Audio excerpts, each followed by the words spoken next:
Hello students, आज आपको fifth unit जो कि एपी अर्थमेटिक प्रोग्रेशन अर्थात समांतर श्रेणी क्रम उसके बारे में बता रहे हैं। जैसे एपी क्या है, समांतर श्रेणी क्रम होती क्या है? एक ऐसी सीरीज जिसमें कॉमन डिफरेंस ऑलवेज इक्वल, यानी कि एक ऐसी श्रेणी जिसमें सार्वंतर हमेशा समान हो। जैसे दो का अंतर है सभी पदों में, तो वो हम एपी कहते हैं उसको। जैसे फार्मूला इसका A2 माइनस A1 और A3 minus A2 A4 minus A3, ये चेक करने के लिए होता है कि ये पी में है या नहीं। दूसरे पद में से पहला पद घटाओ, तीसरे में से दूसरा घटाओ, चौथे में से तीसरा घटा दो। फॉर एग्जाम्पल के तौर पे हमने ले लिया जैसे 3, 8, 13, 18 ऐसे कोई एपी दे दी और आपको ये बताना है कि check whether it is an AP. तो हम क्या करते हैं, जैसे ये 3 A1 हो गया, 8 A2 हो गया, 13 A3 हो गया, 18 A4 हो गया।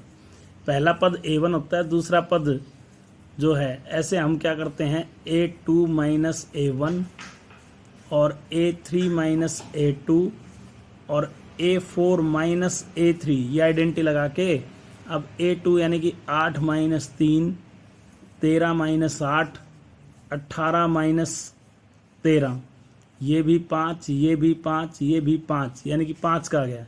It is an AP, it is an AP अर्थात ये समांतर श्रेणी है। ऐसे हम इसको बताएंगे कि ये it is an AP, AP में है। एक मेथड तो इसमें ये आता है। कई बार आपको एपी बनाने के लिए बोलता है, तो हम एपी बनाते कैसे हैं वो देखिए। सेकेंडली इसके अंदर जैसे क्या कंडीशन है, एपी बनाने का तरीका होता है ए प्लस डी, ए प्लस 2D, ए प्लस 3D। ऐसे ये बनाने के लिए होता है एपी।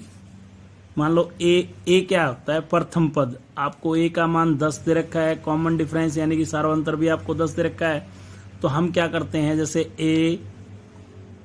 ए प्लस डी, ए प्लस 2D और ए प्लस 3D, हमने ये तीनों ले लिए। ए की जगह 10, डी की जगह भी 10, ए की जगह 10 और 2 गुणा में 10 डी का मान। उसके बाद 10 प्लस में 3 गुणा में 10, यानी कि ये हो गया 10, 20, 30 और 40।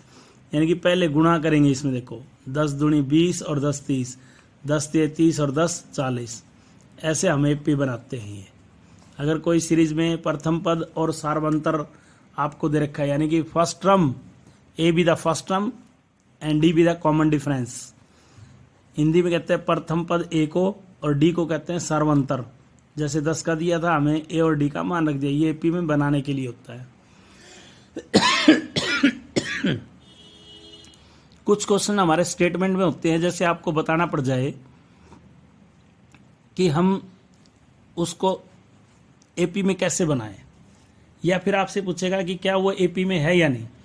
जैसे the taxi fare after each kilometre fair is ₹50 first kilometre, यानी कि पहले फर्स्ट किलोमीटर का किराया जो है वो 15 रुपये है। फर्स्ट किलोमीटर का मतलब ए हो गया 15 रुपये, हमने ए का मान 15 ले लिया।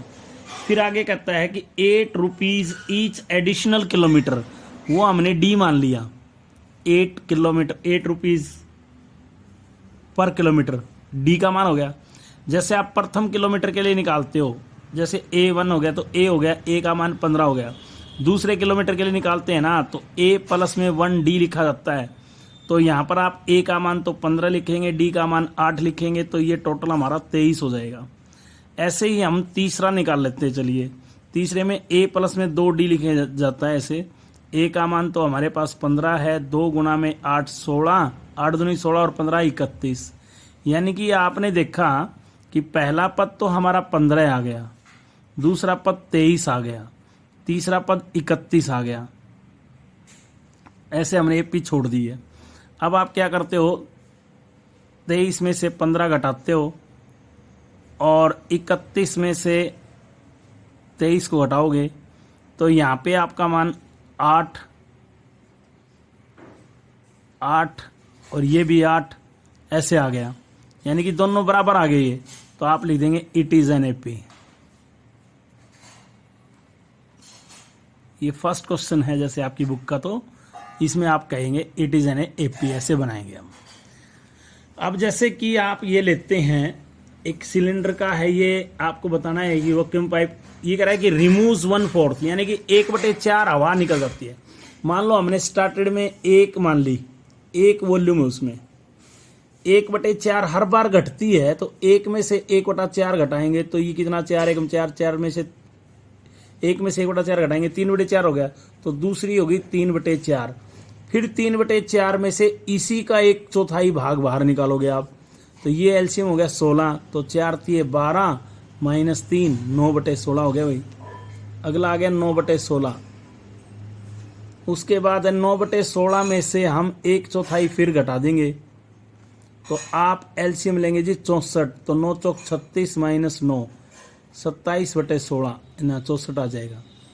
ये 27/64 आपने ऐसे निकाल लिया। हर बार 1/4 निकाल दो, जो पद आ गया। जैसे एक था पहले, एक में से 1/4 भाग 1/4 ही होता है, 1/4 × 1 करके ऐसे दिखा दो। उसके बाद 3/4 है, 3/4 में से ही उसका 1/4 घटा दो। फिर 9/16 है, उसमें से भी उसका घटा के दिखा दो। ऐसे हमने ये 4 टर्म निकाल ली। तो आप क्या देखते हैं कि 3/4 - 1 9/16 - 3/4 और 27/64 माइनस में 9/16। ये पी चेक करने के लिए होता है। जैसे ये फर्स्ट क्वेश्चन का ही पार्ट है। अब आप कैसे करते हैं, ये 4 एलसीएम लेंगे ऐसे, 3 - 4 ऐसे, यहाँ पर 16 एलसीएम लेंगे आप, तो 4 × 3 = 12 हो गया। इधर आप 64 एलसीएम लेंगे तो 27 माइनस में 36 हो गया। यहाँ पे आ गया माइनस के 1/4 माइनस के 3/16 और माइनस के ही 9/64। तो कब कोई भी पद इक्वल नहीं है, तो यहाँ लिख देंगे it is not an AP. It is not AP, ये एपी में नहीं है। इस तरह से हम करेंगे इसको। उसके बाद जैसे एक इसमें और है, जैसे कंपाउंड इंटरेस्ट का क्वेश्चन है। कंपाउंड इंटरेस्ट में हम क्या करते हैं, उसका जो फार्मूला है वो होता है जैसे CA compounded amount principal 1 plus rate upon में 100 इट्स पावर T, यानी कि टाइम, समय आपको दे रखा है। अब हम कैसे करते हैं इसके अंदर, जैसे टाइम तो इसने पहले ईयर का निकालते हो आप, कितना इसने अमाउंट दे रखा है, अमाउंट दे रखा है आपको 10,000 रुपये। हमने ये 10,000 ऐसे ले लिया और इनटू में 1 प्लस में 8 इसकी दर है, 8/100। पहले 1 ईयर का निकालेंगे, फिर वैसे ही 10,000 आप फिर अगेन लेते हैं, 1 + 8/100 और उसकी पावर 2। उसके बाद फिर ऐसे ही 10,000 इंटू में 1/8 8/100 और उसकी पावर 3। ऐसे ही हम क्या करते हैं, ये प्रथम पद हो गया, ये द्वितीय हो गया, ये तृतीय हो गया। दूसरे पद में से पहला पद घटा दो, तीसरे में से इसको थोड़ा सा सोल्व करके दिखाना चाहो तो आप ऐसे इसको दिखा सकते हो, 10,000 गुणा में 108/100। फिर उसी प्रकार 10,000 108/100 की पावर 2। उसके बाद 10,000 गुणा में 108/100 उसकी पावर 3। ऐसे यानी कि इसको कैलकुलेट करके आप बता सकते हैं, ये आपका it is not an AP आएगा।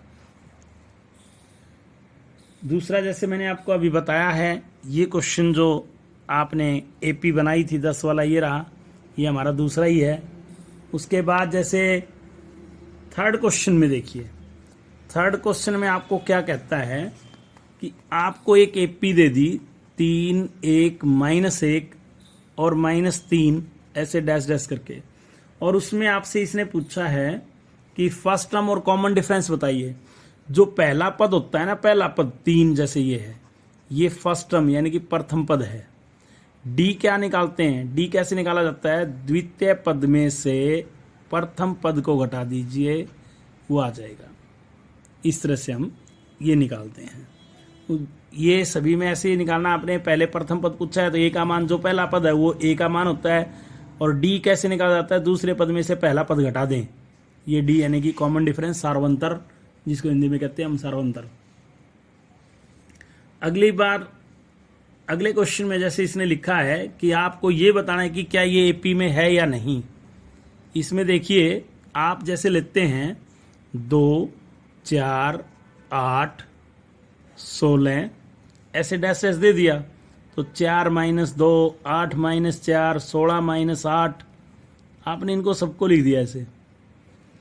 ये आ गया 2, ये आ गया 4, ये आ गया 8, घट करके ये नॉट इक्वल है इधर, ये भी नॉट इक्वल आपस में, तो क्या लिख देंगे, इट इज नॉट एपी, ये एपी में नहीं है, ये नॉट एपी है। उसके बाद जैसे ये बताने के लिए था एपी में है या नहीं। अब जैसे हम ये लेते हैं, फोर्थ में एक पार्ट और बता देते हैं। जैसे आपको इसने दे दिया √2, √8, √18, √32 ऐसे दे दिया। हम क्या करते हैं इसमें, इस क्वेश्चन में जैसे आप लेते हो √2 हमारा ऐसे का ऐसा, 8 को हम 2 √2 लिखेंगे क्योंकि 4 दूनी 8 होता है, 9 दूनी 18 होता है तो 3 √2 हो गया, 16 दूनी 32 है, 16 का 4 √2 हो जाएगा। अब ये ऐसे कोई भी रूट में टर्म आती है, आप उसके ये ऐसे फैक्टर बनते हैं तो बना के बाहर निकाल सकते हो। जैसे अब दूसरे पद में से पहला पद आप घटाते हो ऐसे, तीसरे में से दूसरा पद घटाओगे आप, और चौथे पद में से तीसरा पद घटाएंगे, यहाँ रह गया √2, ये भी √2, ये भी √2, तो आप लिख देंगे इट इज एन एपी, ये एपी में है। जैसे आपने बता दिया कि ये एपी में है, और ये कहता है अगले 3 पद और लिखिए, यानी कि आपको देखो 1, 2, 3, 4 पद तो दे रखे हैं, 5वां पद निकालने के लिए बोल रहा है। तो 5वां पद आप कैसे निकालेंगे, a + 4d लिखा जाता है। इसको हमेशा लिखने का तरीका होता है, फार्मूला होता है इसका, an बराबर होता है a + n - 1 × d। लेकिन एक बात ध्यान रखना, अगर आप 5 लिख रहे हो ना, यहाँ पे a प्लस 1 कम करके लिख दो d के साथ। a का मान था √2, 4 ऐसे का ऐसा, d का मान भी √2 हो गया, तो 4 और 1 5 √2 बन गया। ये 5 को अंदर लेके जाओ रूट के अंदर, 5 को डबल करके लेके जाओगे भाई, 2 का जोड़ा 1 बाहर आता है, आप जानते हैं 2 का जोड़ा 1 बाहर आता है ना रूट से, तो बाहर आई हुई को अंदर रूट में ले जाना है, तो उसको डबल करके लेके जाओ, तो ये आ जाएगा 2, यानी कि 25 दूनी 50 आ जाएगा। ऐसे बनाना होगा ये। ऐसे ही हम छठा पद निकालेंगे a + 5d, पहले सॉल्व कर लो, वो 6 √2 आएगा, यानी कि 6 का स्क्वायर करोगे 36 दूनी 72, √72 बन जाएगा। 7वां पद निकालोगे तो 7 × 7 = 49 दूनी 98, तो √98 उसका आ जाएगा ऐसे। और कोई भी स्क्वायर में है तो पहले स्क्वायर खोल लो उसका, जैसे 1 का स्क्वायर है, 5 का स्क्वायर है, 7 का स्क्वायर है, 1 का स्क्वायर 1 है, 5 का स्क्वायर 25 है, 7 का स्क्वायर 49 होता है। ऐसे हम स्क्वायर करके फिर उसको लेस करेंगे, क्यूब है तो क्यूब करके करेंगे। अगर कोई एपी में है, इस 4th क्वेश्चन में जैसे कोई एपी में है तो तभी आपको अगले 3 पद बताने हैं, वरना 3 पद नहीं बताने। नॉट एपी में है तो उतना ही छोड़ दो, नॉट एपी।